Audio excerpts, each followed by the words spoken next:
The secret of getting ahead is getting started. Quotes Mark Twain. Esteemed guests, dignitaries, distinguished speakers, faculty members, all the attendees, and students, a very good morning to one and all present here. Welcome to the one day symposium on exploring the criminal laws and media, a focus on three key laws, jointly organized by MGM University School of Legal Studies and Research, along with College of Journalism and Mass Communication. This is Zainab Haider, Assistant Professor from College of Journalism, your host for today. We are gathered here to delve into the intricate relationship between criminal laws and the media, a topic that is not only relevant but also crucial for understanding the socio legal fabric of our society.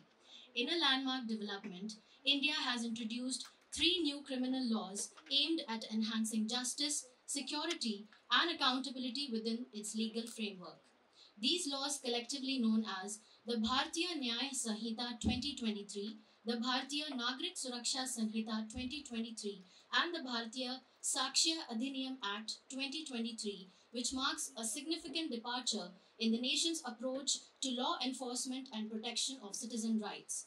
As Albert Einstein has rightly said, information is not knowledge, while Leonardo da Vinci quotes, all our knowledge has its origin in our perceptions. So let's delve into this symposium to understand the key features, provisions, challenges, implications, as well as potential impact on Indian society through insights we will be receiving from the esteemed and remarkable legal experts we have amongst us today. Before we proceed, I would like to extend a warm welcome to our esteemed guests and speakers who have graced us with their presence today. Your insights and expertise will undoubtedly enrich our discussions. Joining us today are our chief guest, Honorable Justice Shri V.K. Jadhav, President of the Symposium, Advocate V.D. Sarunke, Chief Guest of Valedictory, Advocate Shri S.K. Kadam Sir, Honorable Chancellor of MGM University, Shri Ankush Rao Kadam Sir, Vice Chancellor of MGM University, Professor Dr. Vilas Sapkal Sir, Registrar Dr. Ashish Garekar Sir, Dean Faculty of Social Sciences and Humanities, Dr. Rekha Shelke Ma'am, and Head of Department of School of Legal Studies and Research, Dr. Zardab Ansari Ma'am. Please join me in welcoming them with a huge round of applause.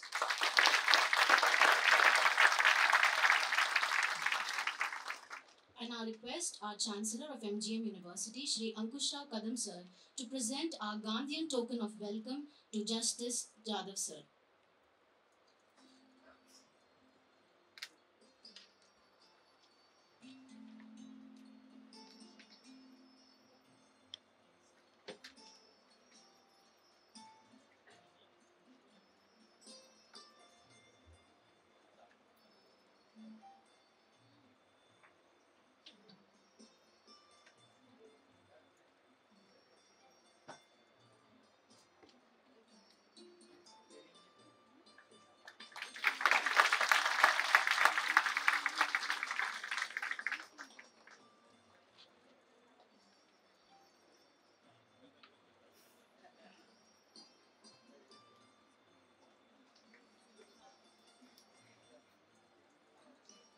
Thank you, Kadam Sir. Thank you, Justice Jadhav Sir.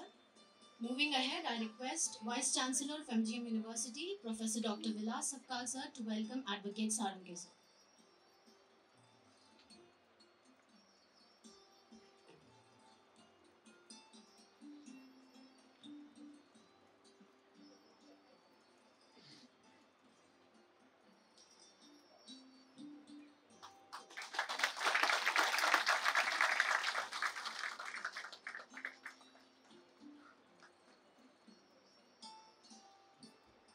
Thank you, sir.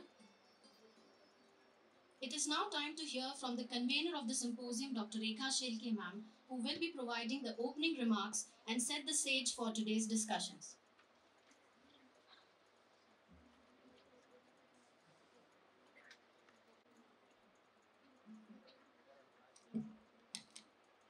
नमस्कार.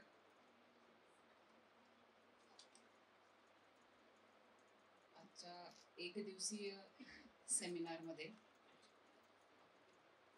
विचार मंचावर उपस्थित असलेले माजी न्यायमूर्ती मुंबई उच्च न्यायालय माननीय जाधव सर, सदस्य न्यायिक महाराष्ट्र प्रशासकीय न्यायाधिकरण मुंबई, माननीय कदम सर कुलपती MGM विद्यापीठ, कुलगुरू सपकाळ सर, आजच्या उद्घाटन सत्राच्या कार्यक्रमाचे अध्यक्षस्थानी असलेले आदरणीय advocate VD Salunke sir, member of bar council of Maharashtra and Goa,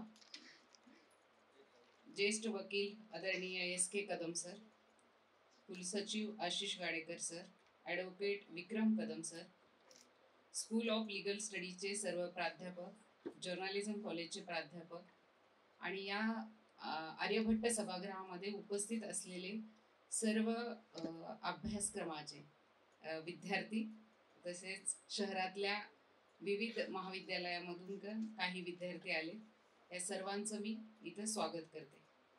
3 फौजदारी कायदे आणि माध्यमे या एकदिवसीय परिसंवादामध्ये आपण सर्व उपस्थित राहिल्याबद्दल आपल्या सर्वांचं स्वागत आहे. आपल्याला माहितीच आहे की फौजदारी कायद्यांमध्ये केलेल्या बदलांचा समाजावर आणि व्यक्तीवर मोठा परिणाम होत असतो आणि या बदलाच्या समजूतदारी आणि योग्य अंमलबजावणीमध्ये माध्यमांचंही मोलाचं योगदान आहे. आजच्या परिसंवादाचा उद्देश हाच आहे की कायद्याचे योग्य आकलन होऊन माध्यमांद्वारे जनतेपर्यंत योग्य माहिती कशी पोहोचता येईल. माध्यमे समाजातील महत्त्वाचा घटक आहे आणि कायदे हे न्याय व्यवस्थेची सांगड घालण्यामध्ये अत्यंत आवश्यक अशी जबाबदारी पार पाडत असतात. मी आपले आजचे जे गेस्ट आहेत त्यांना सांगू इच्छिते की MGM संस्थेबाबत की MGM संस्था गेल्या 42 वर्षापासून शिक्षण, सेवा आणि संशोधन या त्रिमितिकावर अविरत कार्यरत आहे. MGM आता शिक्षणाच्या क्षेत्रात भरीव आणि दर्जेदार काम करण्याची एक दिशा तर 4 दशकापूर्वीच ठरलेली होती, पण 5 वर्षापूर्वी विद्यापीठाच्या रूपाने ही एक नवी संस्था जे म्हणजे चांगलं काम करण्यापुढे सरसावली आहे. या विद्यापीठामध्ये अभियांत्रिकी, वस्तुकला, व्यवस्थापन, संगणक, विज्ञान, IT, इन्फॉर्मॅटिक्स अँड बायोटेक्नॉलॉजी, ललित कला, चित्रपट, छायाचित्रण, पत्रकारिता, कायदेविषयक अध्ययन, फार्मसी, मूलभूत विज्ञान अशा अनेक अभ्यासक्रमांमधून स्किल बेसवर शिक्षण दिलं जात आहे. स्कूल ऑफ लिगल स्टडीज हे जे स्कूल आहे ते गेल्या 2 वर्षापूर्वी बार काउन्सिल ऑफ इंडिया यांनी म्हणजे यांची पूर्ण प्रक्रिया केल्यानंतर 2 वर्षापूर्वी school of legal studies MGM विद्यापीठामध्ये सुरू झालं आणि या विभागामध्ये BBA, LLB, LLB आणि पदव्युत्तर LLM आणि काही PG डिप्लोमांचा समावेश आहे, ज्यामध्ये केवळ वर्गातील व्याख्यानच नाही तर एंट्रन्सशिप, मूट कोर्ट स्पर्धा आणि चर्चासत्राच्या माध्यमातून व्यावहारिक प्रशिक्षण देण्याचाही प्रयत्न इथे केला जातो. आजचं जे आम्ही लिगल स्टडीज सोबत पत्रकारिता आणि जनसंवाद महाविद्यालय आहे याची स्थापना 1993 मध्ये झालेली आहे. आज भारतातल्या अनेक मेनस्ट्रीम मीडियामध्ये आणि भारत सरकारच्या ब्रॉडकास्ट मिनिस्ट्रीमध्ये तसेच महाराष्ट्र गव्हर्नमेंटमध्ये अनेक विद्यार्थी आमचे कार्यरत आहेत. याच महाविद्यालयामध्ये स्कूल ऑफ फिल्म आर्ट या विभागातून फीचर फिल्म आणि शॉर्ट फिल्म अशा वेगवेगळ्या फिल्म इथे तयार केल्या जातात. याच विभागाच्या वतीनं दरवर्षी आंतरराष्ट्रीय फिल्म फेस्टिवलचंही आयोजन केलं जातं. MGM महाविद्यालयाने MGM मध्ये 2 रेडिओ स्थापन केले आहेत ब्रॉडकास्ट मिनिस्ट्रीच्या सहकार्याने आणि शिवाय पत्रकारिता महाविद्यालयात स्वतःचं वेब पोर्टल आहे जे महाराष्ट्रातील आदिवासी, भटक्या आणि वंचित घटकांसाठी काम करते. आज हा जो परिसंवाद आहे यामध्ये 3 प्रमुख फौजदारी कायदे, भारतीय दंड संहिता, दंड प्रक्रिया संहिता आणि पुरावे अधिनियम यावर सखोल चर्चा दिवसभर आपण करणार आहोत. माध्यमांची भूमिका आणि त्याच्या मर्यादा यावर देखील विशेष लक्ष दिलं जाणार आहे. आपण सर्वांनी या चर्चेत सहभागी व्हायचं आहे आणि हा परिसंवाद यशस्वी तर करायचा आहेच, पण त्यापूर्वी माझं 2 मिनिटाचं भाषण संपवण्यापूर्वी माझी न्यायमूर्ती साहेबांना विनंती आहे की आपण आम्हाला जर असं सातत्याने मार्गदर्शन करत राहिला तर आम्हाला वाटतं की म्हणजे कायद्याच्या ज्या काही प्रक्रिया आहे यामध्ये आमचे विद्यार्थी कुशल पद्धतीने काम करतील यावर अशी आशा व्यक्त करून मी माझं भाषण थांबवते. धन्यवाद. Thank you, Rekha ma'am, for the opening remarks. We are extremely honored by the presence of Justice Shri V.K. Jadhav sir as the chief guest for today. Justice Jadhav's judicial career began when he was selected as an additional district judge appointed in the year 2000 at Usmanabad, where he served until 2003. He then held the position of registrar at the Nagpur bench of the Bombay High Court from 2004 to 2006. Following this, he served as District Judge 3 and District Judge 4 in the district and session courts at Aurangabad from 2006 to 2007. He also contributed as the member secretary of the Maharashtra State Legal Services Authority from 2007 to 2008 and as principal district judge at Usmanabad from 2008 to 2009. His career further included a role as registrar inspection at the Bombay High Court from 2009 to 2010 and as principal district judge at Jalna from 2010 to 2012. Additionally, he served as the Charity Commissioner of Maharashtra State from 2012 to 2014. Justice Jadhav sir was elevated to the position of Additional Judge of the Bombay High Court in the year 2014. Currently, he serves as a member judicial of the Maharashtra Administrative Tribunal in Mumbai at Aurangabad bench. His extensive experience and dedication to the legal profession have made him a respected figure in the judiciary. Once again, a warm welcome to you, sir. Please join me in welcoming Justice Jadhav sir to share his valuable insights with us.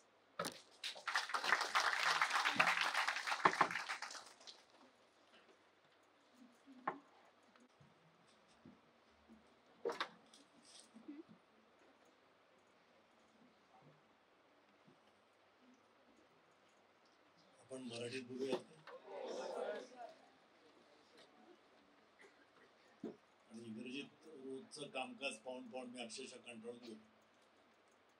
इंग्रजीत बोलतोय, इंग्रजीत हसतोय, इंग्रजीत रागवतोय, इंग्रजीमध्येच सात्विक संताप व्यक्त करतोय. सात्विक संतापाला इंग्रजीत काय म्हणतात मला माहित नाही, पण मी तो व्यक्त करतो.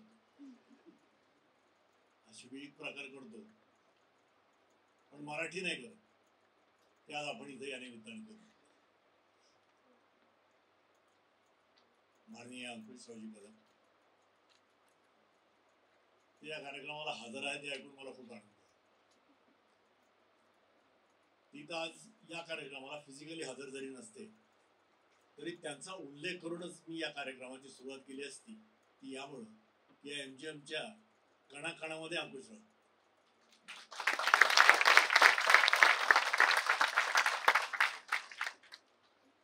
सर्व माननीय on the dais and on the dais आणि मुलांना म्हटल्यानंतर मुली सगळ्या माझ्याकडे बघा. I will take the advantage of the definition of gender. So pronoun he, that may be male or female. त्यामुळे मी मुलांना म्हणत असेल तर मुलांना आणि मुलींना दोन्ही. ठीक आहे.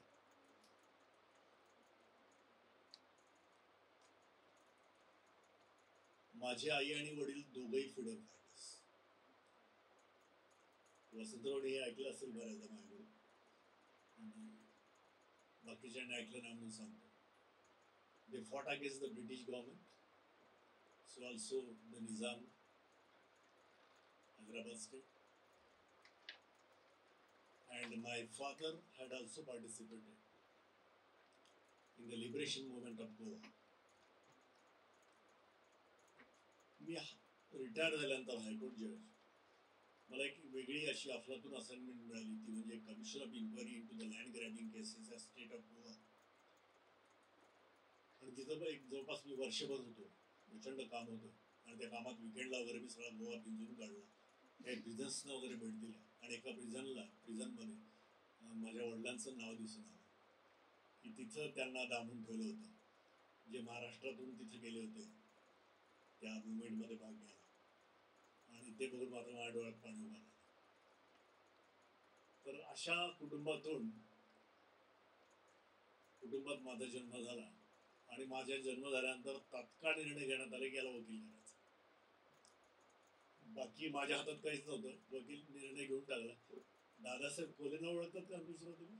ॲडव्होकेट दादासाहेब कोलेंच्या मांडीवर मला दिलं. ते एक प्रख्यात वकील होते बीडचे आणि त्यांनी सांगितलं की मी याला वकील करणार, संपला विषय. आणि मग मी वकील झालो. मग आता काशीनाथराव जाधवांचा मुलगा वकील म्हटल्यानंतर सगळ्या फुकटच्या केसेस आमच्या मागे,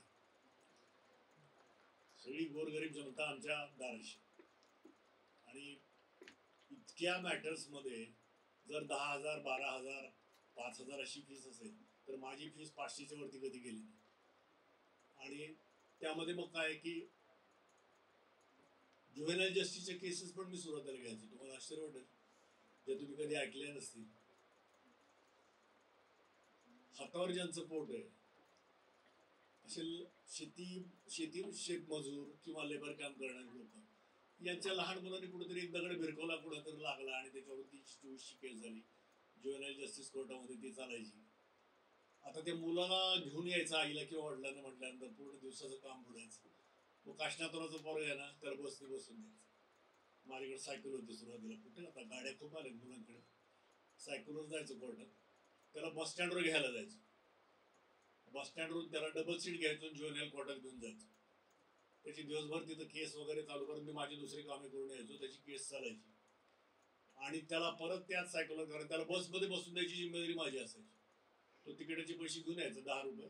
त्याचे ते 5 रुपये तिकिटाला वगैरे लागायची त्याला जाणं येणं आणि 5 रुपये माझी फीस असायची. तेवढीच घ्यायचो मी. ती घेतलंच आहे बऱ्याचदा. मग तिथं त्याच्या गावाकडची एसटी असायची, त्याला बसून द्यायचं. त्याच्या गावातले लोक असायचे, त्यांना सांगायचं की याला बाबा जपून घेऊन जा आणि याला घरी पोहोचता का. तर अशा याच्यात प्रॅक्टिस केल्या. पैसे अभावी सोडलेल्या, दुर्लक्ष केलेल्या अशा केसेस घ्यायचो आणि प्रचंड मेहनत करायचो. म्हणजे काही केसेसमध्ये मला आठवतंय की एका प्रश्नाला संभाव्य उत्तरं किती असू शकतात, 25-30 ही संभाव्य उत्तरं सुद्धा काढायचो मी. त्यामुळे विटनेसला विचारताना त्या एका प्रश्नाला संभाव्य 30 उत्तरापैकी जर कुठले उत्तर आलं तर माझा पुढचा प्रश्न तयार असायचा. एवढी मेहनत घ्यायचो. आणि हे बघून आई म्हणायची की एवढी मेहनत घेतोस, वडिलांच्याच पावलावर पाऊल टाकतोस. मेहनत घ्यायची आणि काहीच नाही प्राप्ती, असा प्रकार चालायचा. क्रांतिसिंह नाना पाटलांनी खासदारकीचं इलेक्शन माझ्या वडिलांच्या आग्रहास्तव बीडला लढवलं आमच्या घरातून. खूप मोठे व्यक्ती यायचे. बाबासाहेब परांजपे, रामकृष्ण परमहंस, त्याच्यानंतर उद्धवरावजी पाटील, खूप लोक यायचे. त्यानंतर शाहीराम हर्षे, सगळी घरामध्ये गर्दी असायची. त्या सगळ्या याच्यामधून या संस्कारातून पुढे येते. पण त्यावेळेस सुद्धा एक स्वप्न बघितलं होतं की फक्त वकिलीत नाही राहायचं, तर त्या साईडला पण जायचं जज म्हणून. आणि या दोन्ही भूमिकेत मला वाटतं जेवढं मला जमेल तेवढं न्यायदानाचं काम मी मात्र प्रामाणिकपणे केलं. जेवढं जमेल तेवढा अन्याय दूर करण्याचा प्रयत्न केला, न्यायदानाचं काम केलं. आता हे सांगत असताना आता मला तुम्हाला काही उपदेश नाही करायचा किंवा आणखीन काही तुम्ही कसं वागावं, तुम्ही पुढे वकिलीत आल्यानंतर काय करावं हे सांगण्याच्या फारशा भानगडीत पडणार नाही. तुम्ही हळूहळू शिकायलाच ते सगळं आणि शिकायलाच हव्यात. आणि ज्यांना काही करायचं समाजासाठी त्याला शिकवायची गरज नाही हो. आणि ज्याला काहीच करायचं नाही ना, त्याला किती शिकवलं तरी उपयोग नाही. त्यामुळे तुम्ही मला ठरवायचं की आपल्याला काय करायचं, नाही का. त्यामुळे मी काही उद्देश नाही करणार, पण असा संघर्ष केलेले, न्यायासाठी लढलेले काही केसेस मला फार इन्स्पायर करून गेले.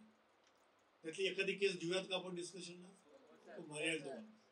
तुम्ही रूपम बजाजची केस वाचली नसेल? वाचली. Rupam Bajaj versus KPS gill, एक इंटरेस्टिंग केस आपण आज डिस्कस करू आणि त्याची मजा पण घेऊ. रूपम बजाज एक IAS officer, state of Punjab.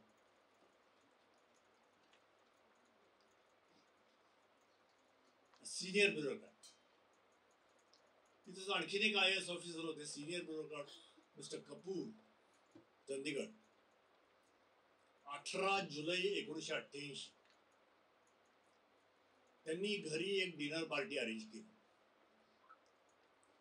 आणि त्या डिनर पार्टीला त्यांनी सगळे एलिट क्लास, सगळा टॉप क्लास चंदीगड मधला बोलवला, ज्याच्यामध्ये inspector general of police, advocate general, त्याच्यानंतर विविध फील्ड मधले सगळे टॉप लोक आणि ऑफकोर्स मिसेस रूपम बजाज आणि त्यांचे मिस्टर, हे दोघेही ब्युरोक्रॅट्स होते, सिनियर ब्युरोक्रॅट्स, म्हणून त्यांना इन्व्हिटेशन होतं आणि ते रात्री 9 वाजता त्याच्या बंगल्यावर पोहोचले. आणखीन एक महत्वाची व्यक्ती पण तिथे आलेली होती आणि ती म्हणजे डायरेक्टर जनरल ऑफ पोलीस त्यावेळेचे KPS Gill, most popular, most ruthless PS officer, मोस्ट arrogant person, but a very favorite and popular person. Media सगळे त्याला लाईक करत होते एका गोष्टीमुळे, की ऑपरेशन ब्लॅक थंडर म्हणजे तुमचं गोल्डन टेम्पल जे टेररिस्ट कडून मुक्त केलेलं होतं, त्याच्यानंतर बरंचसं पंजाबमधील लॉ अँड ऑर्डर त्यांनी व्यवस्थित ठेवली होती, त्याच्यामुळं he was the centre of attraction त्या पार्टीला. So he was also there. मागच्या बंगल्याच्या मागच्या लॉनमध्ये अशा सेमी सर्कल चेअर्स लावलेल्या, राईट, गोलाकार ज्याला मराठीमध्ये म्हणतात. त्या गोलाकार चेअरच्या एका सेमी सर्कल मध्ये स्त्रिया बसल्या होत्या आणि एका याच्यामध्ये पुरुष लोक बसले होते. तिथं बराच वेळ बसले झाल्यानंतर काय झालं की नेमकं आता बघा, तुम्हाला सिक्वेन्स ऑफ इव्हेंट्स लक्षात घ्यायची, कारण आयुष्यामध्ये प्रॅक्टिसमध्ये तुम्हाला या गोष्टीवर फोकस करायचं. हे सांगतोय मी काही कारणाने सांगतोय, हे फोकस करायचं तुम्हाला की सिक्वेन्स ऑफ इव्हेंट कशी येते आणि तुम्हाला नेमकं काय ग्रास्प करायचंय, काय ट्रक्स आहे मॅटरचं आणि तुम्हाला काय कोर्टाला कन्व्हिन्स करायचं, राईट. तर ती सिक्वेन्स ऑफ इव्हेंट महत्वाची. तिथे गेल्यानंतर KPS गिल जे इकडे पुरुषांच्या याच्यात बसले होते ते उठले आणि या स्त्रियांच्या सेमी सर्कलकडे वळले. आता बघा, ते स्वतःहून तिकडे गेले, राईट, एक सिक्वेन्स ऑफ इव्हेंट. ते तिकडे गेले. ती अशी वेळ होती की बऱ्याचशा स्त्रिया उठून लॉनवरून बंगल्याकडे जायला निघाल्या. बंगल्याकडे जायला निघाल्या होत्या म्हणजे कदाचित डिनर टाइम झाला असेल, आतमध्ये फूड लावला असेल, बुफे असतो जनरली अशा पार्टीजमध्ये, आणि तो घ्यायला निघाला असते. टायमिंग बघा की बऱ्याचशा स्त्रियांची संख्या कमी व्हावी असे बघून तिथे KPS गिल गेले. KPS गिल गेले आणि तिथे एक 4-5 चेअर सोडून रूपम बजाजच्या बाजूला बसले. एक 4-5 चेअर्सचं अंतर होतं आणि त्यांनी रूपम बजाजला बोलवलं, इकडे. So he was a Director General of Police, though she was also an IAS officer, and she went there. Just to, she went there. Look, this sequence of event, because that is commented like anything. It is stated that by that way, when she went there on her own, she almost had given a consent for everything that happened there. So that is very agonizing. Look, she went there. KPS गिलनी त्याच्या बाजूची एक chair vacant होती, तिला त्याच्यावर बसायला सांगितलं. ती जशी बसायला म्हणून रूपम बजाज गेल्या तिथं बसायला, त्याने ती चेअर खसकन जवळ ओढली स्वतःच्या. रूपम बजाजने ते बघितलं, एक नजर टाकली आणि ती चेअर परत बाजूला लांब ओढली. त्यांनी परत ती दुसऱ्यांदा ओढली आणि ती जवळ स्वतःच्या चिटकून. रूपम बजाजने ते बघितलं आणि she went back to her semi circle where the ladies were sat. ती तिकडे गेली. See the sequence of events. दोनदा उडली, ती तिकडे गेली. तिकडे गेल्यानंतर KPS गिलला ते काही सहन झालं. He stood up, he also went there. ते तिथं गेले. ते तिथं गेल्यानंतर इतक्या जवळ गेले तिच्या की अक्षरशः गुडघ्याला गुडघा लागण्याची शक्यता होती. त्या बसलेल्या होत्या आणि तिला काहीतरी म्हणायला सुरुवात केली. तर तेव्हा रूपम बजाजचा पारा चढला होता. ते म्हणाले, how dare you mister Gill, your behaviour is obnoxious, what is this. असं म्हटल्यानंतर त्यांनी हे बोलत असताना की हा काही थांबणारा दिसत नाही, 100% प्यायलेला होता. त्यांनी आपली चेअर मागे ओढली, त्या उभ्या राहिल्या आणि टर्न झाल्या आणि त्या टर्न झाल्यानंतर KPS गिलनी त्यांच्या बॉटमवर हिट केलं. So that was the extreme thing he has done. तिथं बसलेल्या ज्या लेडीज होत्या त्या सगळ्या स्टन झाल्या, स्तब्धता, हे काय झालं. स्वतः रूपम बजाज या स्वतः सुद्धा प्रचंड डिस्टर्ब झाले की काय प्रकार केलाय. Then she went to the host, जो कपूर होता ज्याने ती पार्टी होस्ट केली होती. तुम्ही बोर नाही होत ना, इंटरेस्टिंग. मी फार इन्स्पायर झालेलो या त्या कपूरच्या तिकडे गेले. होस्टला सांगा सिक्वेन्स ऑफ इव्हेंट महत्वाचं, त्याच्यावर सुद्धा कॉमेंट झाले. instead of approaching the husband, she went to the host of the party. We don't know. पण कॉमेंट्स होतात, आर्ग्युमेंट्स होतात. ती गेले तिकडे. कपूरला सांगितलं, हा मागेच आला त्याच्या. कपूरने एकंदरीत त्यांची अवस्था बघितली KPS गिलला अँड त्यांनी एस्कॉर्ट केलं आणि त्यांना बाहेर घेऊन गेलं. हीच गोष्ट त्यावेळेस रूपम बजाजने तिथले दुसरे जे इन्स्पेक्टर जनरल ऑफ पोलीस होते आणि नंतर एक इंटेलिजन्स ब्युरोचे एक जॉईंट हे होते डायरेक्टर, त्यांना पण हे सांगितलं की यांनी असं असं केलं. ते म्हणाले की आम्हाला काय करता येईल ते आम्ही करूया, आम्ही नक्की काहीतरी याच्या बाबतीमध्ये करूया, हे सांगितलं त्यांनी. त्यावेळेस तिने सांगितलं की त्यांनी मला हिट केलं. याच्यावर कॉमेंट सिक्वेन्स ऑफ हिट केलं म्हणून सांगितलं.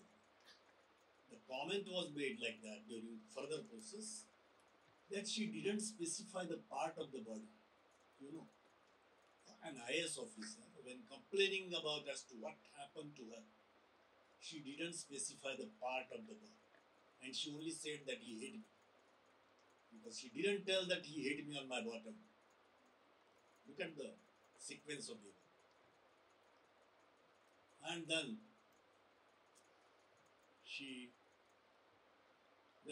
she left the bar along with the husband.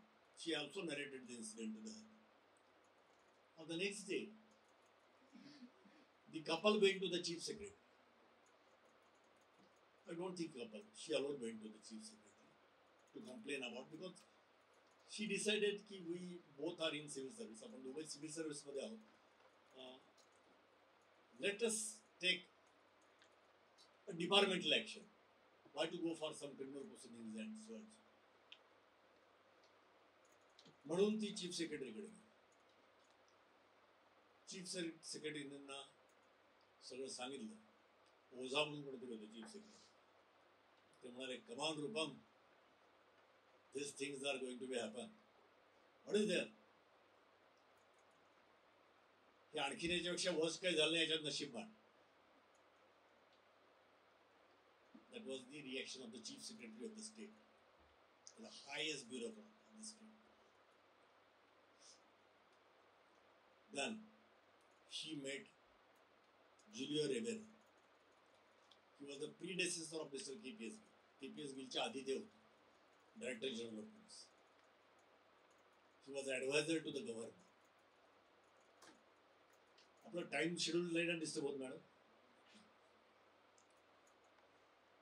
त्या गव्हर्नरच्या ॲडवायझरला जुलिओ रिबेरोला तिने हे सगळं नॅरेट केलं. दिस हॅपन. जुलिओ रिबेरोने सांगितलं की मी याचा नक्की रिपोर्ट करतो, गव्हर्नरला करतो, आणि त्याचा जो ड्राफ्ट बनवेल तो फक्त तुम्ही कन्फर्म करा की तुम्ही जे मला आता सांगितलं त्याच्यामध्ये आहे का, राईट. नंतर मग जेव्हा या स्वतः गव्हर्नरच्या सेक्रेटरीची अपॉइंटमेंट मागितली, म्हणजे सेक्रेटरीकडे अपॉइंटमेंट मागितली की मला गव्हर्नरला भेटायचं, त्याच्या दुसऱ्या दिवशी नेक्स्ट डे, तेव्हा त्या सेक्रेटरीने सांगितलं की जुलिओ रिबेरोचा रिपोर्ट आला आहे. तेव्हा यांना थोडंसं आश्चर्य वाटलं की माझा रिपोर्ट मला ड्राफ्ट पाठवणार होते, ड्राफ्टही पाठवणार नाही, डायरेक्ट पाठवून दिला. ओके, कारण तसं जुलिओ रिबेरोचं चांगलं रेप्युटेशन होतं आणि त्यांनी पाठवलं असेल असं गृहीत धरलं त्यांनी, आणि पाठवलाही होता त्यांनी, नो डाऊट आपण. गव्हर्नरी डिसिजन त्याच्यावर असा दिला, एक इंजंक्शन दिलं की रात्री 8:30 नंतर KPS गिलनी कुठल्याही डिनर पार्टीला बाहेर जाऊ नये. एक गोष्ट. आणि दुसरी गोष्ट, प्रायव्हेटली त्यांनी रुपम बजाजची माफी मागली. प्रायव्हेट ते दोघंच असतात जेव्हा त्यांनी 50 लोकांसमोर ही गोष्ट केली. ऑफकोर्स रुपम बजाजला हे आवडलं. मग काय करायचं बुवा, तरी वाट पाहिली काही ना काही होईल त्याच्यामध्ये. नाही. Then Rupam Bajaj has decided to launch the company. मग तिने इन्स्पेक्टर जनरल ऑफ पोलीसकडे गेले, कंप्लेंट दिली. कंप्लेंट मध्ये सगळे डिटेल्स लिहिले. त्यांनी ती कंप्लेंट रजिस्टर केली, त्याची पावती दिली. रुपम बजाज समोरच एक इन्व्हेलप घेतलं, त्या इन्व्हेलप मध्ये ती कंप्लेंट टाकली, त्याला सील केली. रुपम बजाज बघतच बसले, हे का सील केलं सर म्हणे. तर ते म्हणे ठीक आहे, आता तुम्ही कंप्लेंट दिली, मी रजिस्टर केली, तुम्हाला पावती दिली, त्याच्यावर काय करायचं दॅट इज माय प्रिव्हिलेज. तो माझा विशेष अधिकार आहे, मी ठरवेल काय करायचं. And then she went. काही दिवस वाट बघितली आणि काही झालं नाही.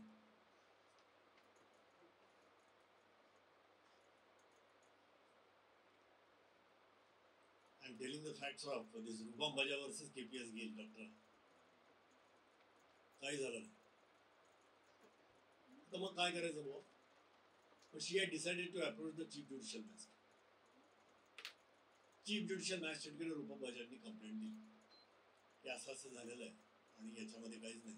आणि या अलिगेशनला तिने जे अलिगेशन्स केले होते त्याच्या सपोर्टमध्ये गव्हर्नरकडे जो ज्युलिओ रिबेरोने जो रिपोर्ट पाठवला होता, तो रिपोर्ट कॉल करावा आणि गव्हर्नरने जे इंजेक्शन दिलं होतं आणि त्याच्यावर जी काही ऑर्डर केली होती तीही बघावी म्हणून त्यांनी अर्ज दिला. To the surprise of Rupam Bajaj and everybody, every reader I mean to say, आपल्यासारखे वाचक, गव्हर्नमेंटने ते अतिशय स्ट्रॉंगली अपोज केलं की this is affairs of the state, privilege, and this information cannot be disclosed. आता काय करायचं. सीजीएम खमक्या निघाला. त्यांनी सांगितलं की this is about the personal conduct of mister KPS Gill and it had nothing to do with the state affairs of the state. Rejected. आणि disclose करा म्हणून सांगितलं. त्याच्या नाराजीने स्टेट हायकोर्टामध्ये गेल्यानंतर सुदैवाने आणि दुर्दैवाने काय माहित नाही, बजाज नावाचेच हायकोर्टचे जज होते, त्यांच्यासमोर ते मॅटर लागलं. त्यांनी 163 आर्टिकल की ज्याच्यामध्ये ऍडवायझरनी जर मिनिस्टरने ऍडवाइस केलं असेल किंवा गव्हर्नरला जर ऍडवाइस केलं असेल तर तो जो ऍडवाइस दिलेला आहे तो कोर्टाला डायरेक्ट करता येत नाही की तो डिस्क्लोज करा, असं ते काहीतरी कलम आहे आर्टिकल. त्याच्या आधारे ती रिजेक्शनची ऑर्डर सेट असेट केली आणि ते गव्हर्नमेंटचं जे काही ऍप्लिकेशन होतं ते अलाउ करण्यात.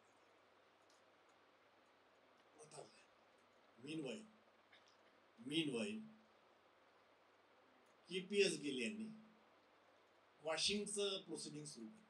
त्यांनी क्वॉशिंगसाठी ऍप्लिकेशन फाईल केलं. Now you please remember the sequence of event. क्वॉशिंगमध्ये त्यांनी जे ग्राउंड्स घेतले those are very interesting. What he said, the ground number 1, KPS Gill, ground number 1, that he has taken a very surprising ground, and that is really that there was no intention to commit the offence. In fact, the complaint was filed under, of course, 354, that is use of criminal force with an intent to outrage the modesty of the woman, and of course 509. So that is speech, conduct and everything. So that with an intention to outrage the modesty of the gestures, I think that is also there. First ground, we have taken that this is unintentional act. Secondly, if you know general explanation, do you have any knowledge about the, I think general exception or general explanation? It is general explanation, isn't it? So have you come across with the provision as act causing slight harm? Something else, I don't remember now. But that act causing slight harm is no offense. So that is what the IPC say. So the second ground is taken. That was a simple tap on the bottom, and in fact that was not in the manner of using the criminal force as such, and that was an act of causing slight harm. No offense. And thirdly, the usual grounds.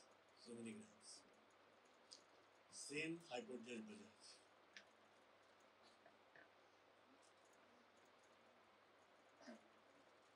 Application was allowed, petition was allowed. Proceedings are quash.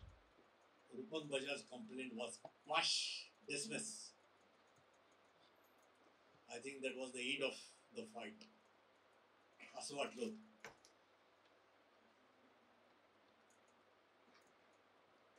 त्याच्यानंतर 15 दिवसांनी KPS गिलना Padmashri award. 15 days thereafter Padmashri award. अर्थात रूपम बजाज शांत बसणारच नव्हता. त्यांनी दोन्ही ऑर्डरच्या विरुद्ध सुप्रीम कोर्टात गेला. एक तर ते इन्फॉर्मेशन डिस्क्लोज केलं नाही त्याच्या बाबतीमध्ये, आणि दुसरं वॉशिंगच्या अगेन्स्ट. ऑफकोर्स ते काही वर्षांनी लागले सुप्रीम कोर्टात. Supreme court has heavily come on that. The Supreme Court has outrightly rejected the contention raised by Mr. KPS Gill that it was an unintentional act. The Supreme Court has gone through, observed the sequence of events. What I told you repeatedly, that in the manner in which he has pulled the chair twice, then went to her chair, then stood up there, then done many things, and finally, that was the climax, hit on the bottom of her. So, the Supreme Court said that under any circumstances, this cannot be termed as an unintentional act. No. The Supreme Court has outrightly rejected that this is an act causing slight harm. This is outraging the modesty of women, like Rupam Bajaj, hitting on her bottom, and you are saying this is an act causing slight harm.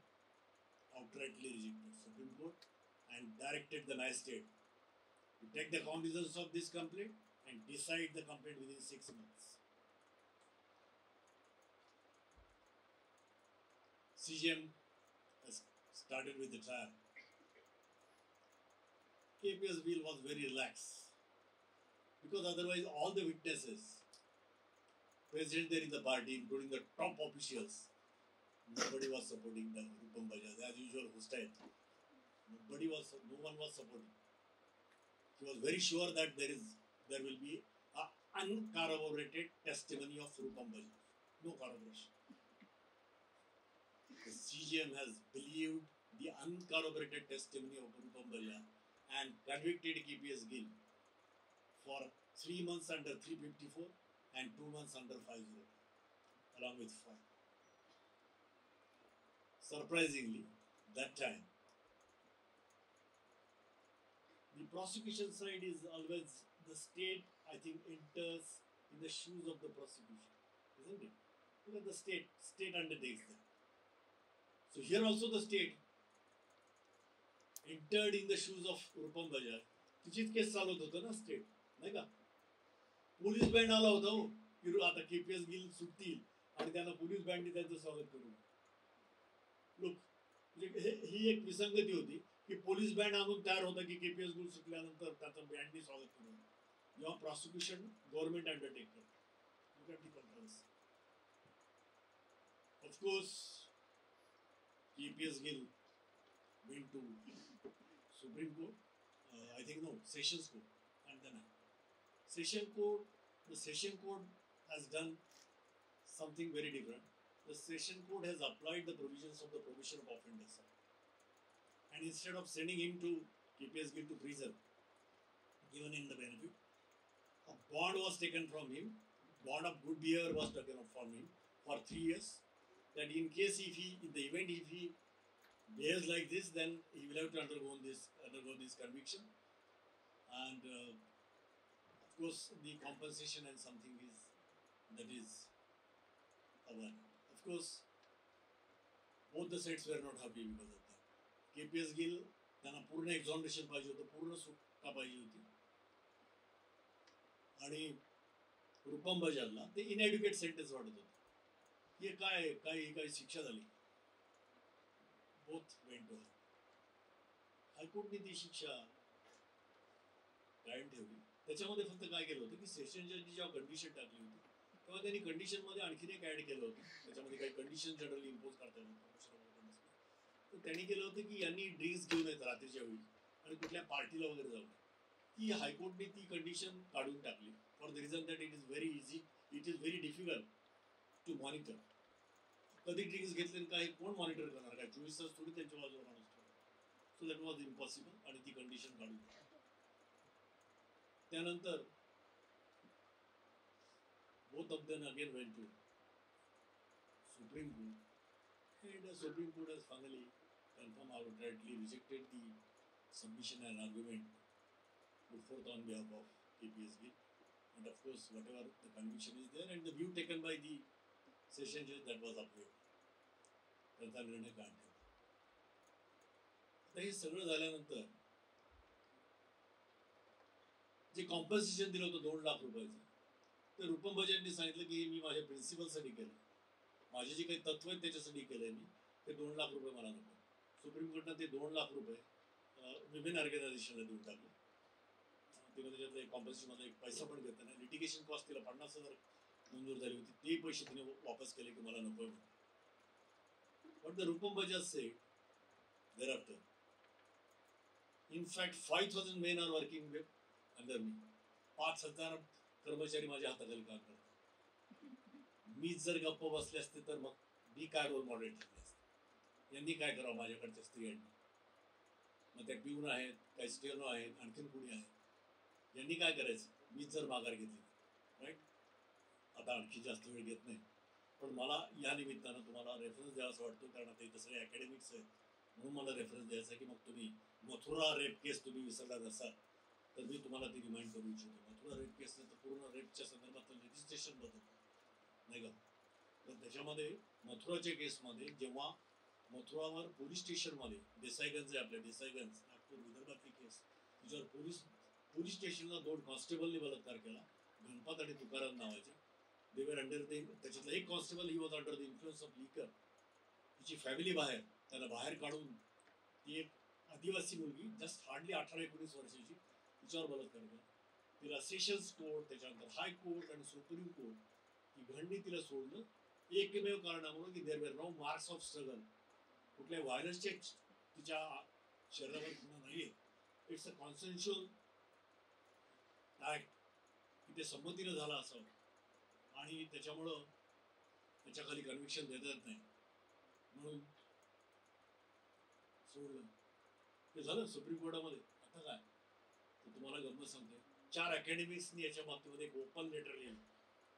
तुम्हाला माहिती आहे 4 अकॅडमिक्सनी, त्याच्यामधले 1 academics पुण्याचे आणि 3 दिल्ली युनिव्हर्सिटीचे आणि 1 पुणे युनिव्हर्सिटीचे.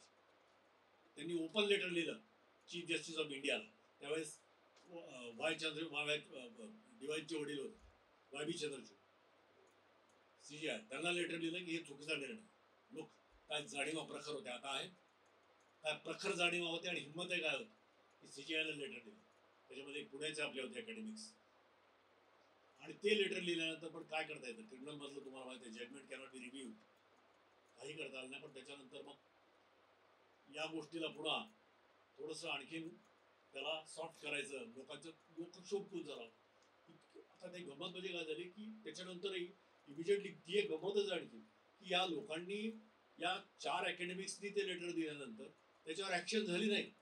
त्याच्यात height of complex गंमत म्हणजे बघा की ही न्यूज कुठेच नाही आली. कुठे आली माहिती का, डॉन पाकिस्तान मधलं एक दैनिक, त्या दैनिकामध्ये ही न्यूज आली की अकॅडमिक्सने असं लेटर दिलं आणि त्याच्यावर कॉन्ग्रेस घेतलं आणि ते वाचल्यानंतर भारतात मुवमेंट सुरू झाली. Look at that don, you don't know. पण बघा त्याच्या काय प्रखर जाणीव होतं त्या पाकिस्तानमधल्या वृत्तपत्राची आणि तो कॉग्निझन्स घेतला. त्यांनी ती बातमी छापली. ती बातमी नंतर पूर्ण भारतात पसरली आणि प्रचंड मोठ्या प्रमाणामध्ये आंदोलनं सुरू झाली. त्याच्यामध्ये आदिवासी महिलांनी एवढे मोर्चे काढले आणि त्यांनी सांगितले की वी आर रेप विक्टिम्स. किती उदाहरणं द्यायची आम्हाला. कॉन्ट्रॅक्टर्स आहेत, तुमचे वीटभट्टीवाले, शॉपकीपर्स आहेत, घासलेट लायसन्सवाले, कितीतरी ठिकाणी आमचा मुक्त वापर केला जातो. We are helpless, we have no view. We are voiceless. कुणी आमचं ऐकत नाही, कुणी आम्हाला प्रोटेक्ट करत नाही. या निमित्तानं एकीनं एक आवाज उठवला होता, तिला हे फळ मिळालं. रूपम बजाज कुठे आणि बघा ही मथुरा, एक अशिक्षित मुलगी की सुप्रीम कोर्टापर्यंत भांडली. शेवटी पण तिच्या पत्रामध्ये अपयश आलं, पण त्याच्यामुळे एक वेगळी कलाटणी मिळाली. आणि त्यामुळं एक शेवटचं एक वाक्य मी सांगतो फक्त त्याच्यामध्ये, की जे मला फार आवडलं. एका एनजीओच्या याच्यामध्ये ती स्लोगन होती की rape or outraging modesty of no one does occur all the time. Does occur all the time. Even where all women are potential victims. Be there, young or old, attractive or plain, nice or not nice, rich or poor, but they are prone for all this. Think about it and try to support those who are fighting for the justice. Thank you very much.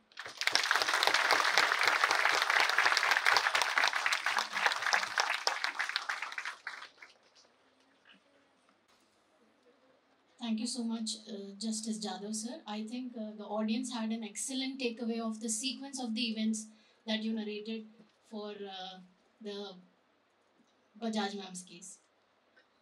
I'm delighted to introduce the president of our symposium, Advocate V.D. Sarunke, sir. Advocate Sarunke is a seasoned advocate with a career spanning over 4 decades, having been enrolled as an advocate since 1982. He is a founding partner at Sarunke Legal and holds an MA and LLB along with a diploma in labor law obtained in 1982.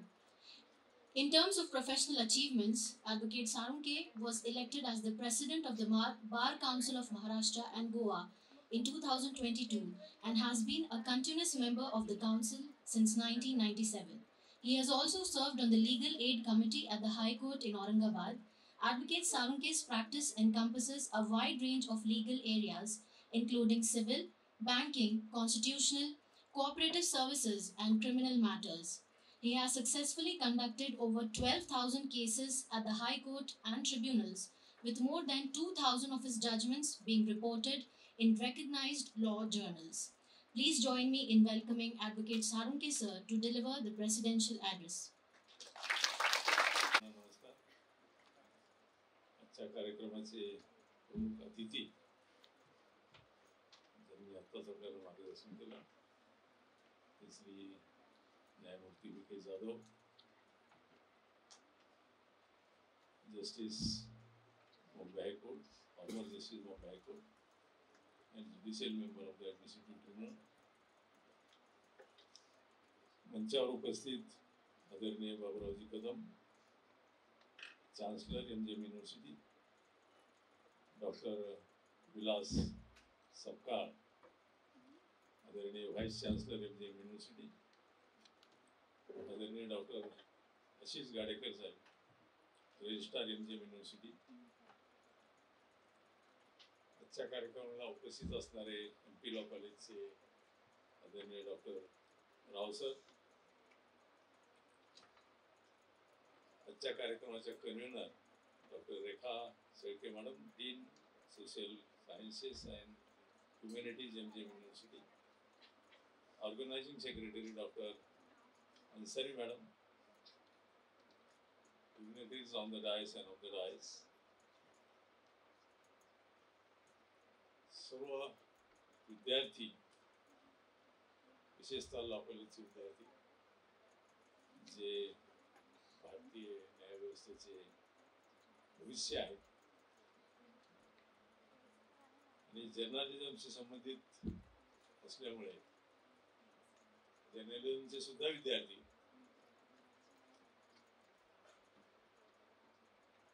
सर्वप्रथम हा कार्यक्रम आयोजित केल्याबद्दल Shelke madam आणि अन्सरी मॅडमचं मी अभिनंदन करतो.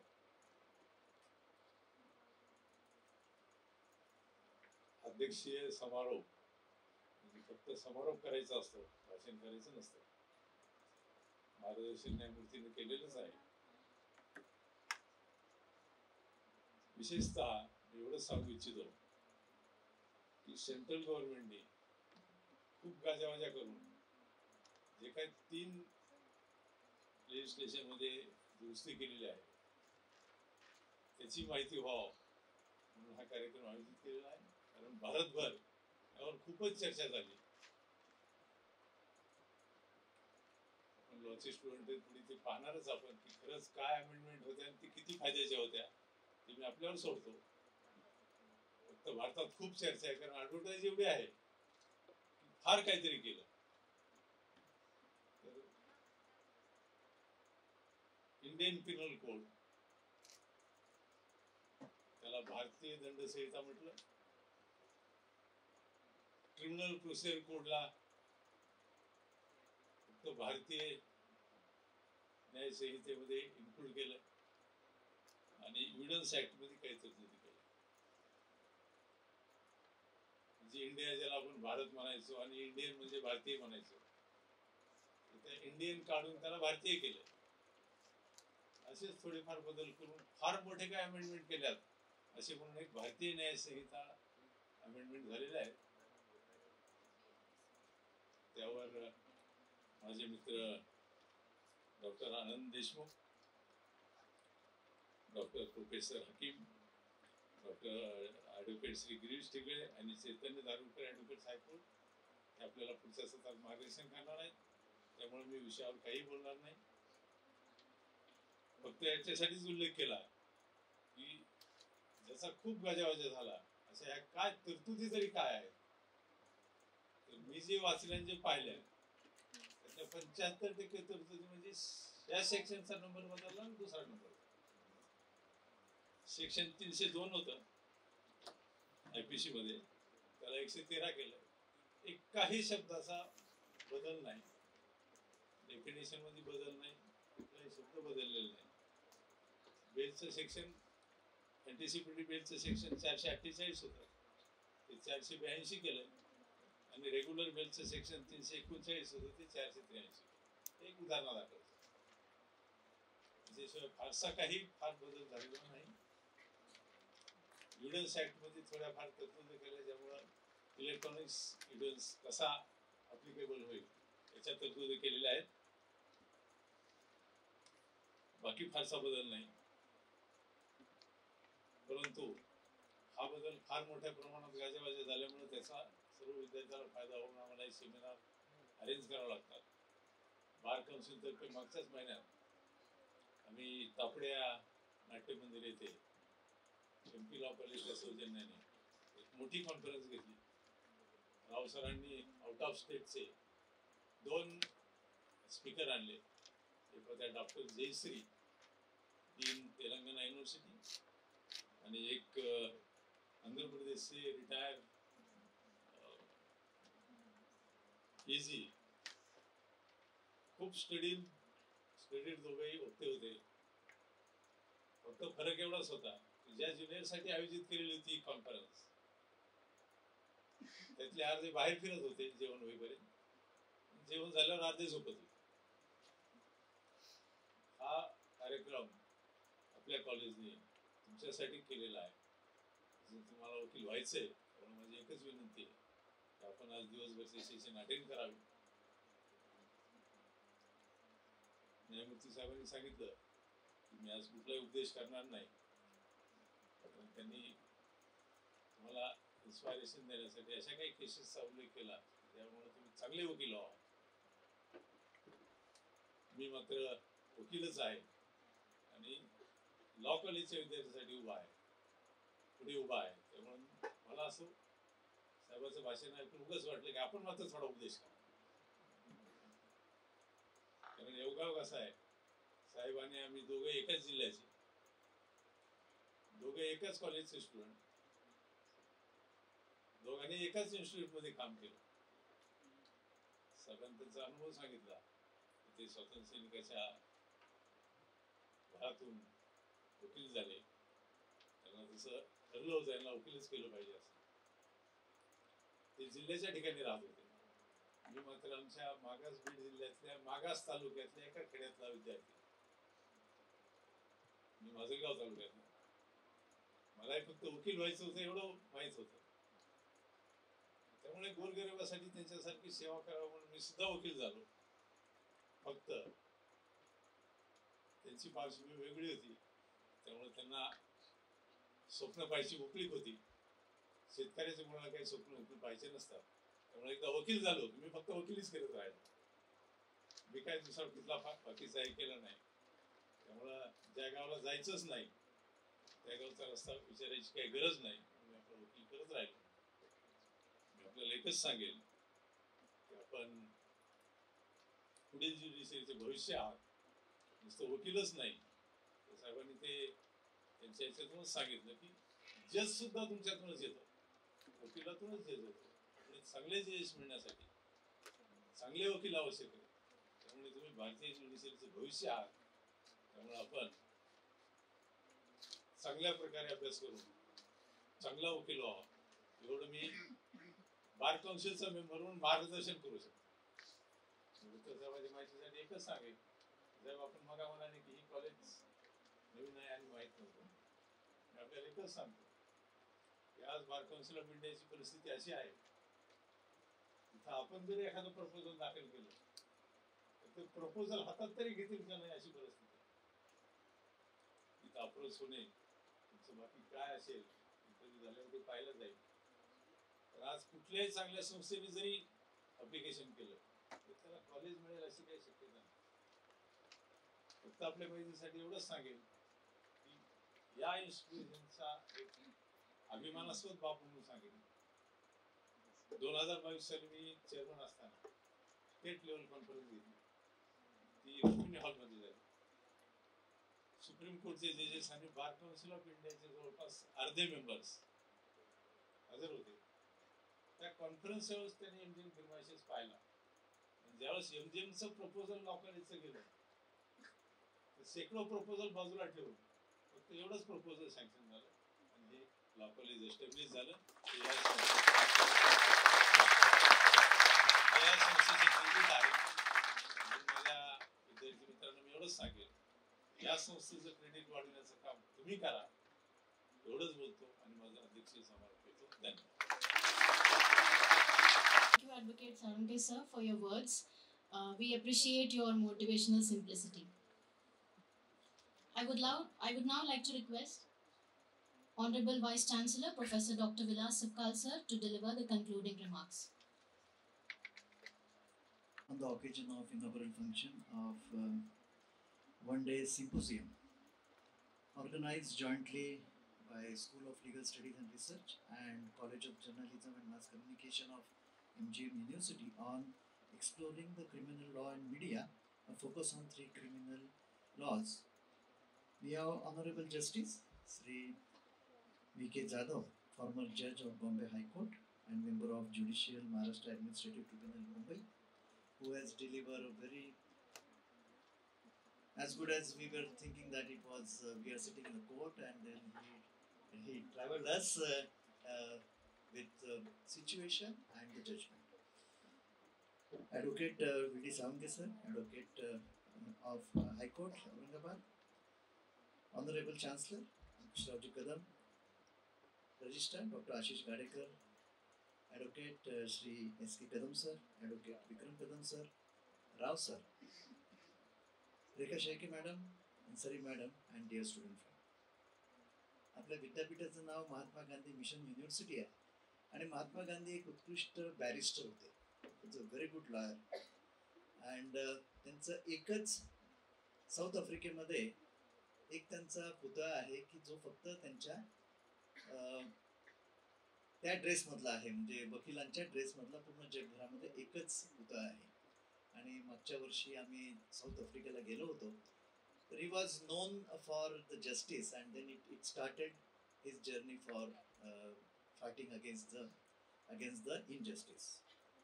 आपल्याला कल्पना आहेच की आत्ताच सर्व पद्धतीने सांगण्यात जे आलं की 3 क्रिमिनल लॉ आपल्याला अभ्यास करायचा आहे.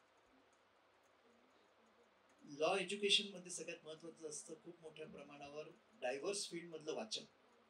जोपर्यंत आपल्याला प्रत्येक विषयाची डेप्थमध्ये माहिती नसेल, अभ्यास नसेल, अनालिसिस नसेल, तर तुम्ही ती केस तुम्ही त्या पद्धतीने मांडू शकत नाही. आणि म्हणून विद्यापीठामध्ये हे जे he is not a separate college, it's a part of university educational system. यामध्ये तुम्हाला एखाद्या फोरेन्सिक्स माहिती लागू शकते, ते आपल्याकडे फोरेन्सिक सायन्स आहे, इंजिनिअरिंगचे काही प्रोजेक्ट्सबद्दलचे असेल, मॅनेजमेंट आहे, फायनान्स आहे, बँकिंग आहे. यासाठी म्हणून लिगल स्टडीज म्हणजे तुम्ही तर दुसऱ्या विषयाचा अभ्यास करायचाच, परंतु तुमचा पण अभ्यास करण्यासाठी या ठिकाणी विद्यार्थी आहेत. म्हणजे legal research and study is a part of multidisciplinary education. मी तर म्हणेल की प्रत्येक विषयाला लिगल स्टडीज हा पण एक आपल्याकडे कॉन्स्टिट्यूशन ऑफ इंडिया आपण प्रत्येक प्रोग्राम मध्ये आपण टाकलेला आहे. परंतु त्याचबरोबर आपल्याला कॉन्स्टिट्यूशनल राईट्स सोबत कॉन्स्टिट्यूशनल आपले जे काही घटनात्मक कर्तव्य आहे त्याबद्दल सुद्धा माहिती होणं आवश्यक आहे. आणि म्हणून एका ठिकाणी आपल्याला अभ्यास करण्यासाठी विविध विषय या ठिकाणी उपलब्ध आहेत. त्याचबरोबर लायब्ररी फार महत्वाची असते. I have seen because I boast to be from Nagpur University, which is having the oldest law college, Dr. Babasaheb Ambedkar Law College, established in 1922. It is has more than now 100 years old. त्या ठिकाणी त्या पद्धतीची library आणि मूट course होत असतात, मूट कोर्सचे competition. त्याचबरोबर जे काही केसेस आपण कल्पना आहे की विद्यार्थी कोर्टामध्ये जाऊन सुद्धा एक इंटर्नशिप किंवा माहिती मिळवू शकतात. आपल्या ठिकाणी सुद्धा आपण मूट कोर्ट करणार आहे आणि सर पुढे पण आता पुढचं प्लॅनिंग आहे की आपल्याकडे सुद्धा अशी काही व्यवस्था असली पाहिजे की विद्यार्थ्यांना हँड्स ऑन म्हणजे एक्सपिरियन्स म्हणजे जे केसेस चालतात त्याचं जर अटेंड केलं तर आपल्याला केसेसची माहिती होते. And hence to become a very good, I say good not successful lawyer, you need to enrich yourself with different knowledge, skills, and of course values. Because when you wisely put up your case, then it requires very systematic, analytical mind. टेक्नॉलॉजीचा पण उपयोग करता येतो. आता now you are with all technologies available.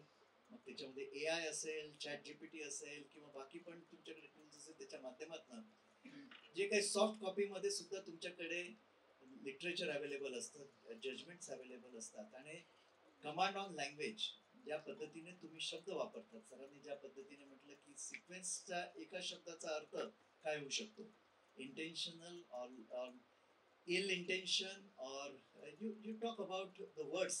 प्रत्येक वर्ड्सचा अलग अलग अर्थ निघतो, परिणाम होतो आणि म्हणून you should also have very good command on the language.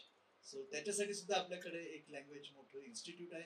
So basically you should also create a good learning opportunity by experience and with all freedom of learning. या कार्यक्रमाला मी शुभेच्छा देतो आणि थांबतो.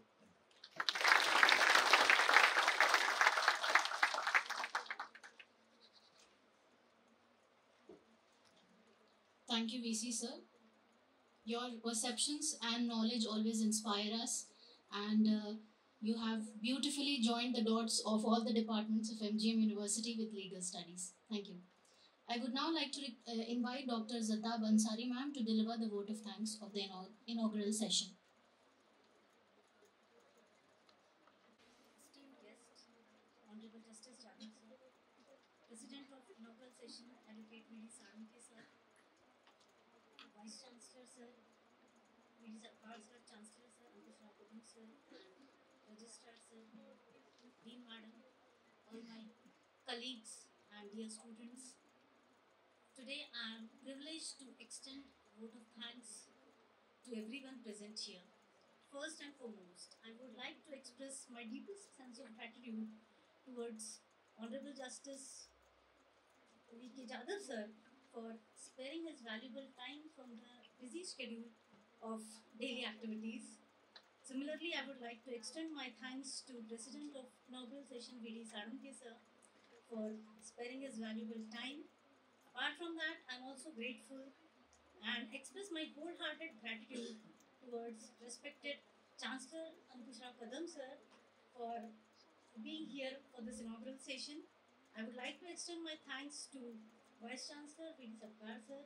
I would like to extend my thanks to Registrar sir, CM Rao sir, Principal MP Law College, Dean Madam, and of course, I can't forget to thank Advocate S.K. Kadam sir and Vikram Kadam sir who have guided us for organizing this particular event and supported us throughout this event in organizing it. And of course, last but not the least, I would like to extend my thanks to everyone present here for this inaugural session. And I expect that you all will remain present for the whole session and make it successful. Thank you, everyone.